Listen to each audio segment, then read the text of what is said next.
Apa latar belakang pendidikan Anda? Saya kalau pendidikan terakhir sih tercatatnya masih SMA karena sekarang saya masih menjalani studi perkuliahan di UNES, Fakultas Ilmu Keolahragaan, Prodi Pendidikan Kepelatihan Olahraga. Apakah Anda memiliki sertifikasi atau kualifikasi khusus dalam bidang pengajaran tertentu?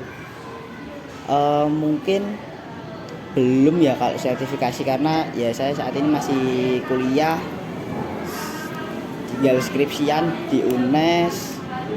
Kalau mungkin pengalaman ya waktu magang PPL atau pengalaman mengajar menjadi pelatih di SSB Sekolah Sepak Bola sih seperti itu.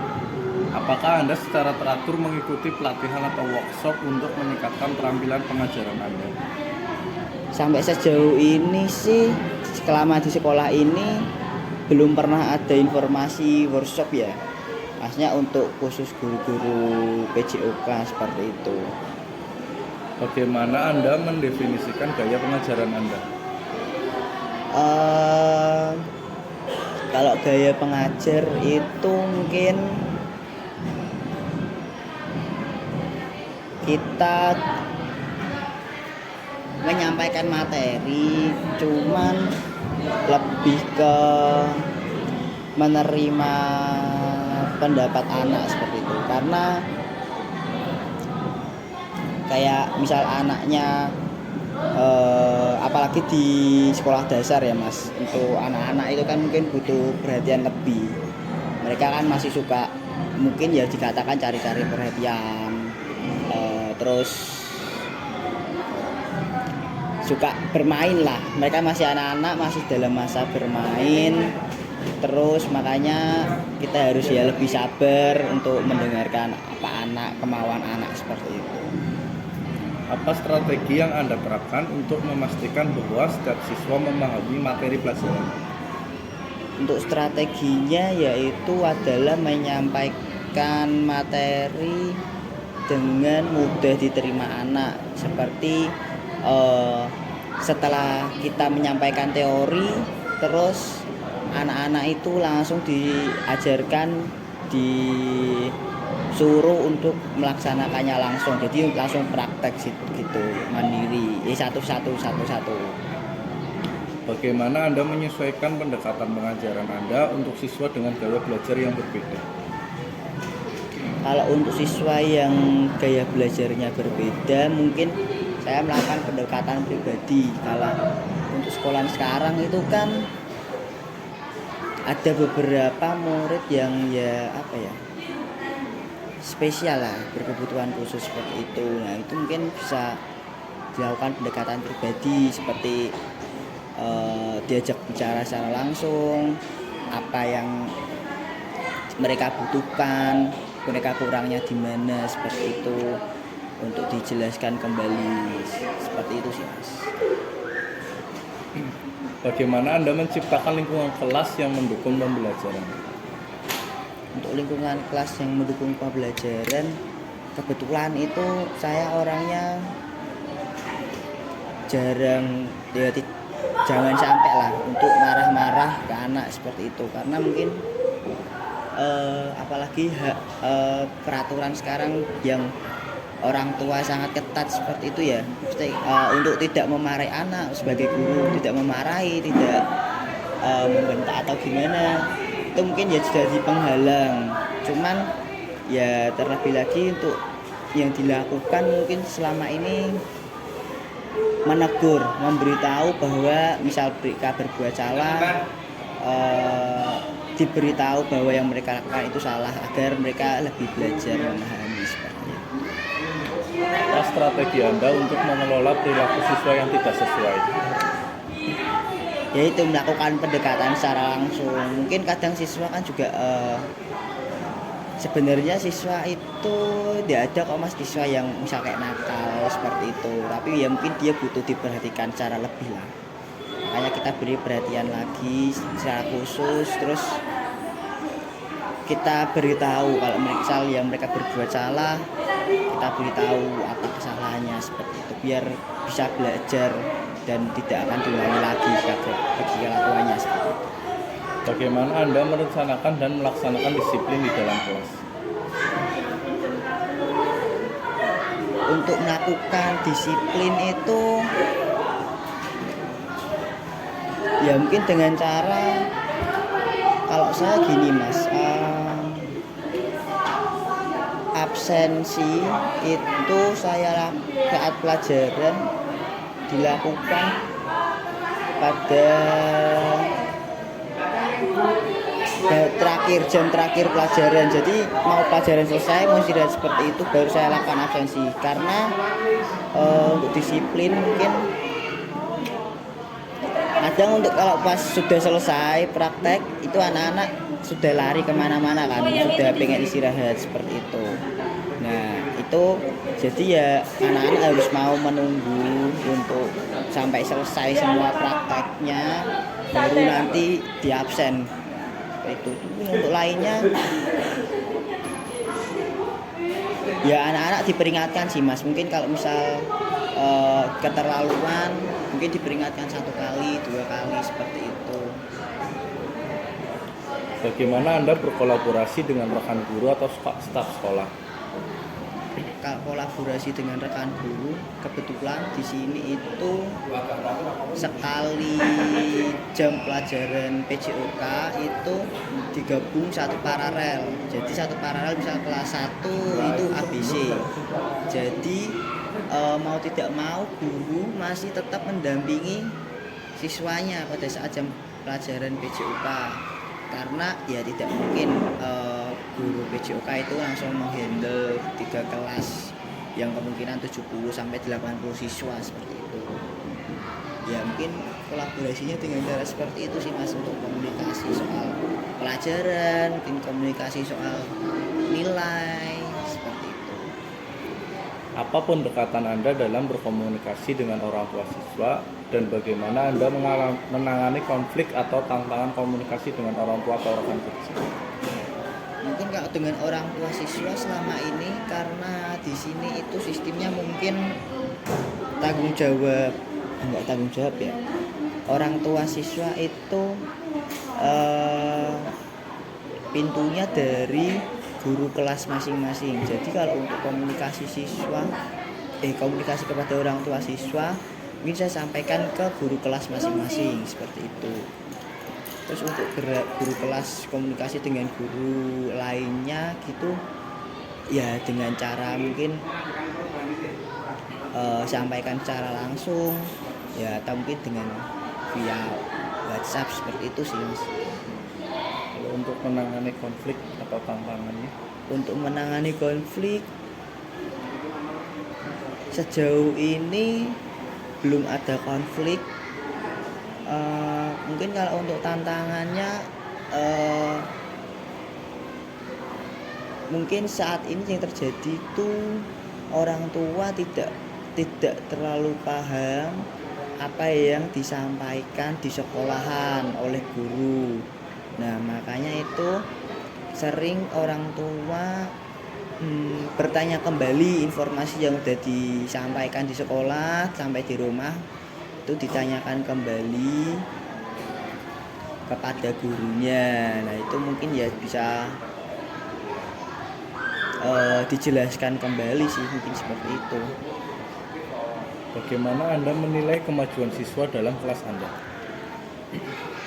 Untuk kemajuan siswa saya dapat melihat dengan nilai praktek mereka, karena kan ada kan Mas penilaian harian 1, 2, 3, 4, terus setelah itu UTS, setelah itu ASAS. Nah mungkin bisa dilihat dari nilai harian itu praktek maupun tertulis seperti itu, apakah siswa ini memahami materi, apakah yang sebelumnya belum memahami terus bisa jadi paham setelahnya seperti itu.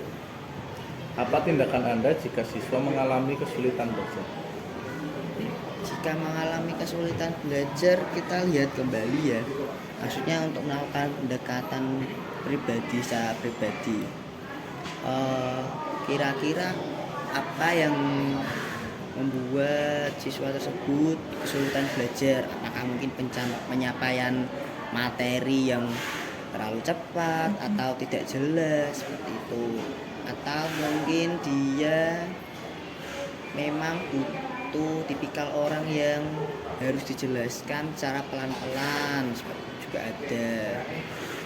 Ini seperti itu sih mas, pendekatan pribadi.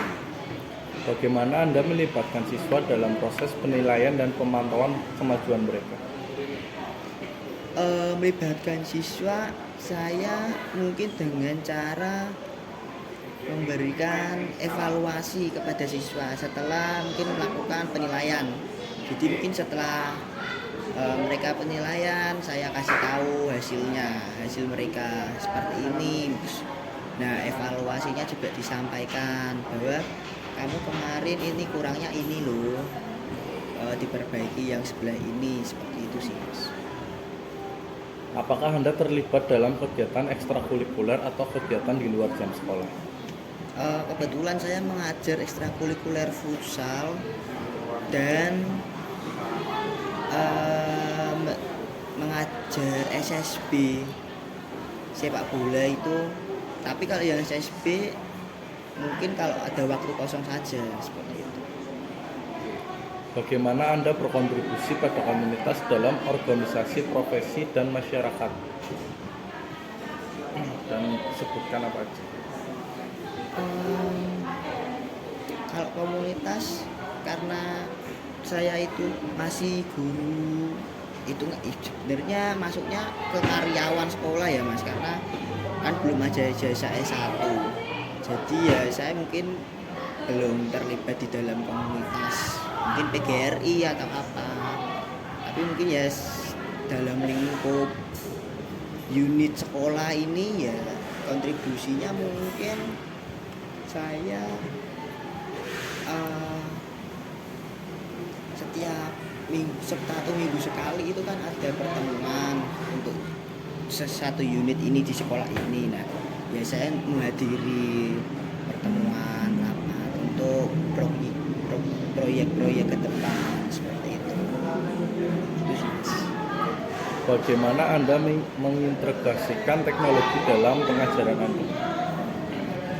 Kalau teknologi sejauh ini saya hanya bisa menyampaikan materi lewat PPT di proyektor, karena dengan melihat keterbatasan yang satu kali mengajar itu 3 kelas, 1 paralel ABC, tidak memungkinkan siswa itu misal 70-80 siswa untuk melakukan proyek-proyek dengan seperti itu mas. Jadi ya yang bisa dilakukan mungkin dikumpulkan di aula terus memberi materi dengan PPT proyektor tersebut.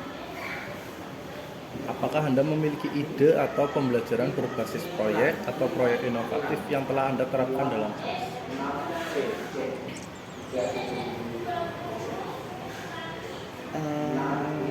Untuk proyek dalam PJOK belum ada sih mas mungkin. Apa pemahaman Anda tentang konsep kurikulum merdeka? Kurikulum merdeka ini ya pembelajaran yang dikembangkan untuk secara inovatif dan untuk supaya mengenalkan anak mendekatkan kepada era digital selama ini ya mas, seperti itu ya. Bagaimana Anda menjelaskan karakteristik utama dari kurikulum merdeka kepada siswa? Menjelaskannya ya bahwa di kurikulum merdeka ini siswa dapat belajar melalui apa saja. Jadi zaman sekarang itu siswa mungkin tidak hanya belajar dari guru yang disampaikan guru, buku paket, tapi mereka juga bisa belajar dari media online saat ini ya, mungkin dari sosial media, dari internet. Mereka bisa belajar dari banyak hal, nonton video. Bagaimana Anda menerapkan fleksibilitas kurikulum untuk menyesuaikan kebutuhan dan minat siswa di kelas?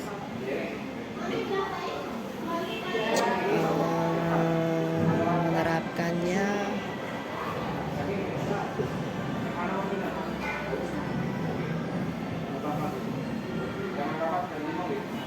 mas tadi mas Menerapkan fleksibilitas kurikulum untuk menyesuaikan kebutuhan dan minat siswa di kelas.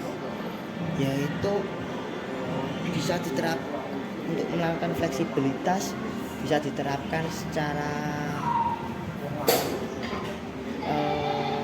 telaten ya mas, karena mungkin kan banyak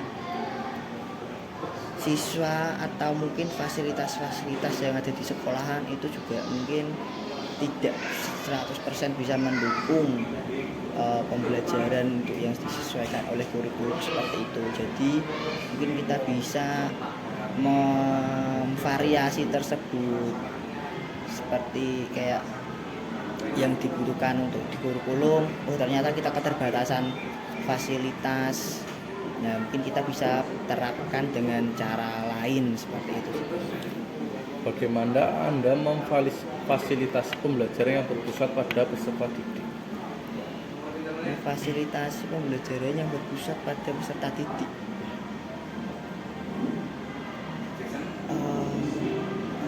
Ya mungkin saat ini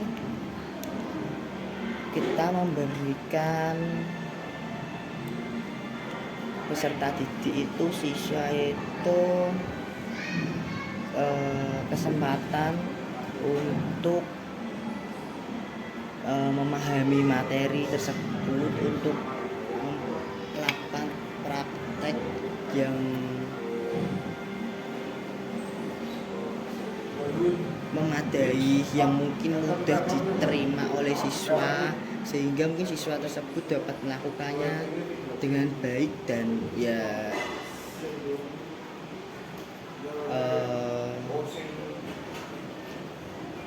dapat memahami materi tersebut. Seperti itu sih mas.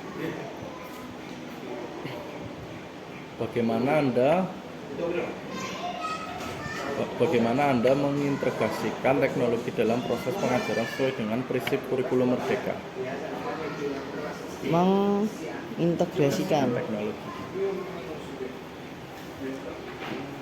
yaitu kembali mas, mungkin selama ini untuk integrasinya ya anak-anak sebenarnya itu sih mas, ya untuk anak-anak untuk pembelajaran itu ya dibuat secara digital seperti kayak PPT, penyampaian materi seperti itu. Terus ke depan mungkin ada itu proyek pembelajaran melalui video seperti itu. Jadi nanti anak-anak akan membuat video. Senam irama kan untuk di materi semester 2 itu ada materi senam irama seperti itu.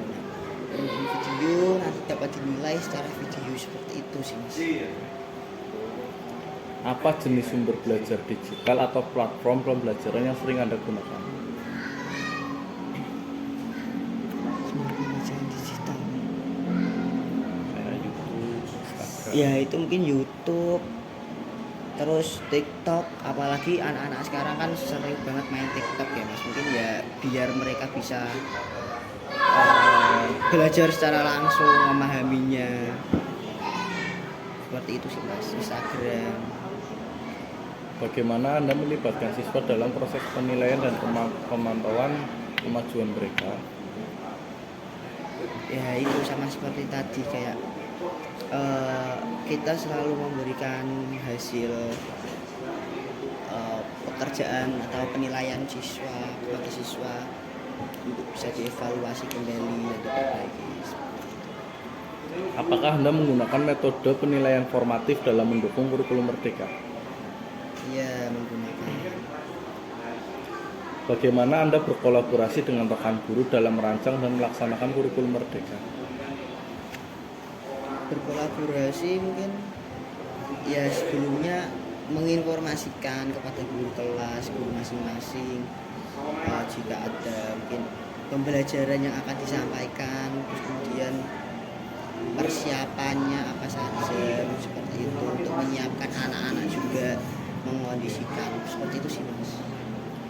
Apa pengalaman Anda dalam pengembangan profesional kolektif untuk mendukung kurikulum merdeka? Belum pernah itu mas sepertinya mas. Apa tantangan utama yang Anda hadapi dalam menerapkan kurikulum merdeka? Mungkin tantangan utamanya karena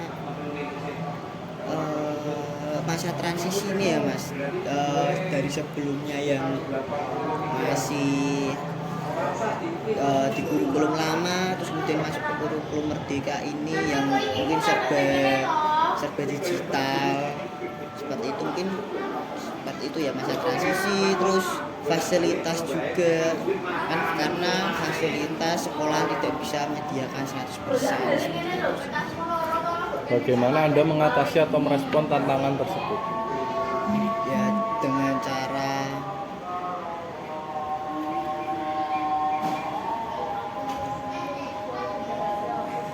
cara memvariasi pembelajaran yang akan disampaikan agar materi yang akan disampaikan dapat tersampaikan dengan baik tapi dengan fasilitas yang seadanya seperti itu mas. Bagaimana Anda mendorong partisipasi aktif siswa dalam proses pembelajaran sesuai dengan semangat kurikulum merdeka? Mendorong biar siswanya aktif. Pendorong saya itu anak-anak sering akhir-akhir ini ya sering saya ikutin pada lomba-lomba eksternal, maksudnya lomba-lomba di luar sekolah seperti itu, kejuaraan itu sebagai ya mungkin sebagai pengalaman juga, terus juga sebagai semangat anak-anak untuk berprestasi dalam bidang olahraga seperti itu mas. Apakah Anda mendukung pengembangan karakter siswa melalui P5 selama pembelajaran? Ya saya mendukung. Bagaimana Anda melibatkan orang tua dalam mendukung implementasi kurikulum merdeka? Melibatkan orang tua itu mungkin dengan cara menginformasikan kembali ke orang tua untuk mungkin mempersiapkan apa yang anaknya akan praktekkan, akan laksanakan di sekolah, untuk orang tua juga ikut terlibat mengingatkan anak tersebut. Apakah Anda memiliki strategi khusus untuk berkomunikasi dengan orang tua tentang perkembangan anak mereka? Ya mungkin kalau strategi khusus itu berkomunikasi secara langsung ya mas, melalui media online ya WhatsApp seperti itu. Karena dengan berkomunikasi secara langsung mungkin yang orang tua kurang begitu paham anaknya, kita bisa menjelaskan kembali, terus kemudian orang tua jadi bisa lebih memahami informasi tersebut seperti itu sih mas. Ya.